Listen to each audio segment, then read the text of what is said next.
Hi, I'm Dr. Craig Lewis. I'm an oculoplastic specialist at LOI Care, and I'm going to be here answering your questions for a little bit here. So I'd like to hear from you and hear what you would like to ask. So we do have a few questions that were sent in prior to the segment. So if we first start off with, why do my eyes water? Well, tearing or watery eyes is a very common complaint. And it can be due to a variety of factors. Sometimes it's as simple as something irritating your eyes to cause them to tear. That could be something like allergies or other irritants in the air. Even dryness of the eyes can cause your eyes to tear when they kind of want to make up for that dryness by causing reflex tearing. So sometimes tearing episodes can be a sign of dry eye. And then lastly, your eyelids have to move the tears across the eye, and the tear drain system has to be working for your eyes not to become overwhelmed with tears.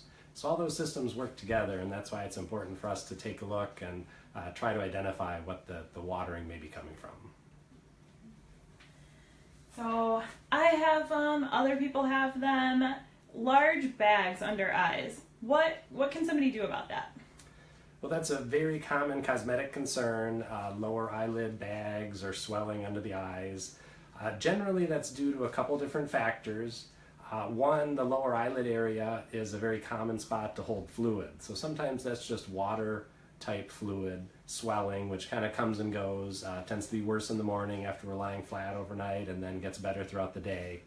That type of fluid is difficult to improve and may be related to diet and other factors. The treatments that we can offer are mainly for other causes of swelling, such as fat pockets that are normal in the area. Our eyes have fat that surrounds the eye, it cushions the eye, and then over time those fat pockets can come forward. This also leads to a bag appearance in the lower lid and sometimes in the upper lid. That fat doesn't come and go, it's kind of there all the time, and if it's bothersome it can be removed. That does require a surgical procedure. So we have a question from somebody live, and what is the treatment for dry eyes? Dry eye treatment varies, partly depending on what we think the underlying cause could be. There are different versions of dry eye. The two most common versions are one called aqueous deficiency, which means you're not producing enough tears, and then another type that we call inflammatory dry eye. That's where there's some inflammation causing problems. For the tear deficiency dry eye, kind of the true dry eye, mainly it's adding artificial tears. We can also put a plug in the tear drain to stop the tears from draining away and keep more tears bathing your eye. And then there are a variety of medical drops as well. For the inflammatory dry eye, that's mainly focused on treating inflammation of the eyelid area to help you produce better quality tears.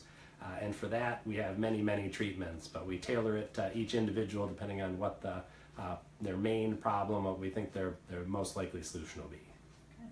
So another question from Kimberly is asking, where can fillers be used? So fillers, fillers in general are very common procedures done for cosmetic reasons.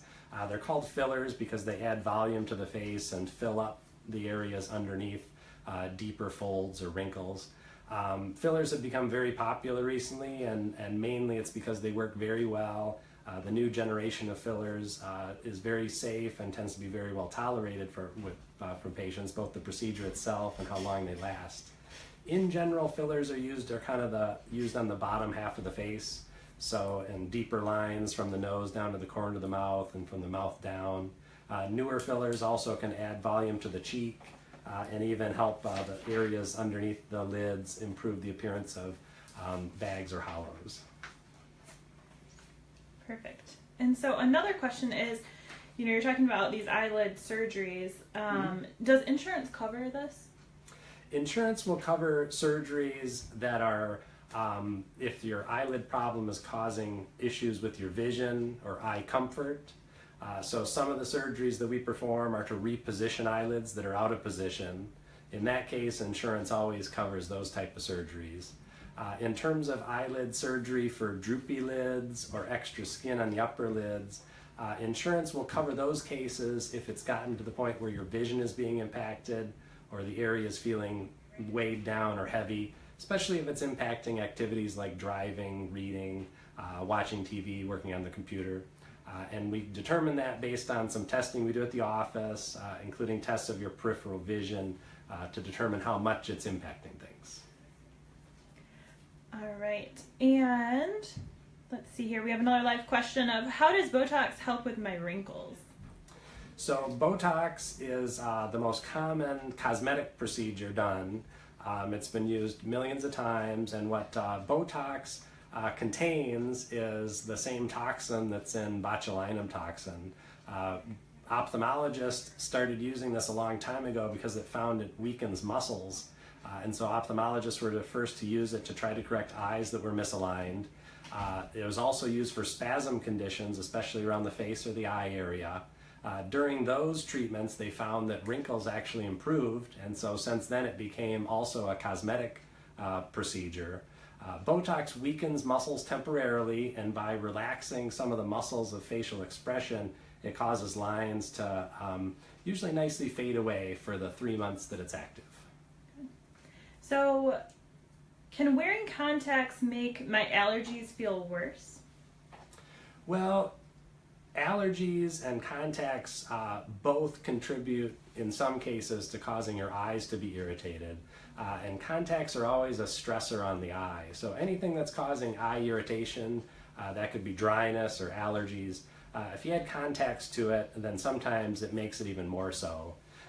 Also, the treatment for allergies often is drops or medications that can have a drying effect on your eyes. And once eyes get dry, contacts are often even more uncomfortable. So the short answer is that contacts and allergies can both kind of add up to miserable eyes sometimes. Good. So we have two questions about eyelid twitches. Mm-hmm. One, why does your eyelid twitch? And then is there anything you can do to help your eyelids stop twitching? Well, the spasms or twitching around the eyelid area is a pretty common complaint. Generally, it falls into kind of two different categories. One is more of an annoying, isolated, small twitch that affects kind of one area of the eyelid. That's called an eyelid myokymia. It usually lasts for 4 to 6 weeks once it starts off and on. And mainly we just wait it out unless it's causing problems. We think that the triggers for this eyelid twitch are the same as for headaches. So that includes a change in sleep, a change in stress levels, a change in how much caffeine you take in. So all those are kind of headache triggers, and they can cause the eyelid twitches as well. The second category of twitches are when the whole area, including both eyelids or half the face, starts to twitch or spasm.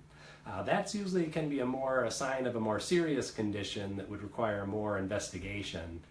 In both these cases, though, the main treatment, if it's an isolated twitch that's bothersome, we can use Botox. That works for about 3 months, so usually long past when the spasm would be done. And in some cases, it works real nicely and is all that's needed, especially if the twitch is affecting your eyelid position and sometimes which can interfere with driving. Okay.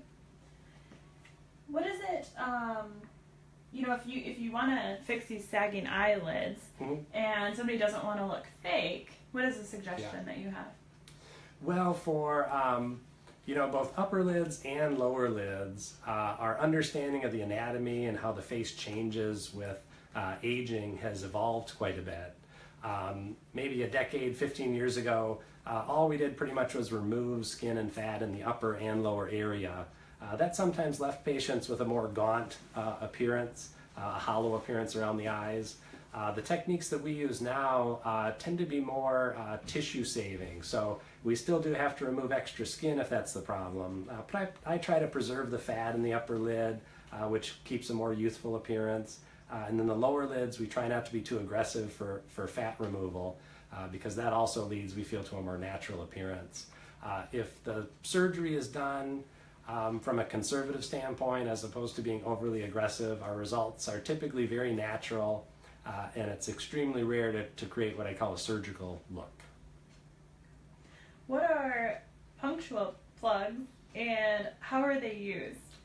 So punctal plugs are plugs that we put in the tear drain. They slow down tear flow. Tears are produced by glands around the eye. They drain down little holes into the nasolacrimal system, which drains the tears from the eye down to the nose. Right at the very opening of that system in the eyelid, there are two little holes called puncta. So we can put what's called a punctal plug there. That's a procedure done in the office. It only takes a minute or two. That just stops the tear flow, like a tear drain stops the flow down the drain, and it makes the tears go through the slower upper drain. This is often equivalent to using eye drops a few times a day, so it can help patients with dry eye feel more comfortable while relying on eye drops less. So on that topic, what are tears made of then? Yep, tears are produced, as I said, by glands around the eyes, and there are a few different glands that produce tears. In general, tears have three components. The most prominent of these is the water component. That kind of sits in the middle of the tear film. Towards the eye, there's a layer, what we call mucin. That kind of helps the tears stick to the eye and keep a smooth surface on the surface of the eye. And then the outside layer is actually a layer of oil produced by glands in the eyelids. That oil layer coats the outer surface of the water layer and prevents it from evaporating. If you have issues with any of these three layers, then your tears will either not work as well or will not stick around long enough to prevent your eyes from drying out. So say your eyes are always dry, and some people go for over-the-counter medicine like Visine. Is that safe? That's usually not a safety issue as much as often drops, the classic one being like a Visine red-out drop, helps your eyes look and feel better temporarily, but may worsen dry eye. One of the medicine that a red-out drop has in it is a vasoconstrictor, so that's why the redness goes away. But that also has a drying agent, and so if you have dry eye, dryness can get even worse. So sometimes it's kind of a rebound effect if you rely too much on red-out type eye drops. All right. And so in general, what are your 2-3 go-to tips for keeping your eyes healthy? Well, if we're talking about the surface of the eye and dry eye, mainly for that, it's protecting your eyes by keeping them well lubricated. So that can be eye drops, artificial tears. Avoid too much use again on kind of red-out drops, and avoid putting drops in your eyes that are not artificial tears, things like distilled water or just saline, because they don't have all the components of the tear film and they can actually make things worse. From an eye health standpoint, otherwise, for the most part, everything that's heart healthy is healthy for your eyes. So keeping a heart healthy diet is really the best way to keep your eyes working long term. Another question is, should we try to ever pop a stye or just let it pop on its own? Styes or other bumps around the eyelids are something I see real commonly. The short answer, just as dermatologists will recommend for pimples and things, is you shouldn't try to express or pop these. And the main reason is that with too much pressure on the area, the contents of that stye, instead of coming out like you're hoping, can go deeper into the eyelid tissues, and that can lead to an inflammatory reaction where the whole eye gets even more swollen, irritated, and inflamed. So I recommend for those usually gentle, warm compresses, and let the contents of a stye or bump drain on its own without trying to push on it. So going back to dry eye, another question came in is, what does it mean to be diagnosed with dry eye? Well, dry eye encompasses, again, a few different varieties. Dry eye is very common, and it's one of the most common reasons we see patients for in any eye clinic or ophthalmology practice.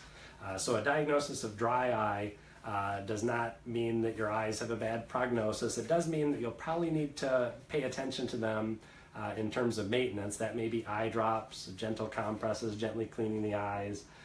Just like brushing your teeth, your eyes need some maintenance now and again too to prevent them from feeling irritated. And dry eye is the most common cause of occasional irritation. So here's a question that came in. I'm probably going to say this wrong, but what is Blepharitis? Oh, you did say it wrong. So Blepharitis is something that is commonly seen in patients with dry eye, and it can certainly contribute to your irritation. Blepharitis means inflammation of the eyelid, and especially means irritated edge of the eyelid near where the lashes come out. In that area, there are lots of oil glands and other small glands that become inflamed. And so blepharitis leads to red, irritated eyes. Sometimes you can get more styes or other bumps called chalasia when you have blepharitis. And it's usually a pretty common cause of dry eye symptoms as well. And what is a black tear duct? There are a few different things that patients mean when they say black tear duct. One of them could be a tear-producing gland. So that could be something that's like a stye or an oil gland that's blocked up called a chalazion. So that causes an inflamed red bump. The other tear duct blockage you could have is a blockage of the tear drain system. The tear drain, as I discussed before, takes the tears from the eye and conducts them down into the nose. If there's a blockage in that system, you can get a swollen bump by the side of the nose and just kind of a tearful eye.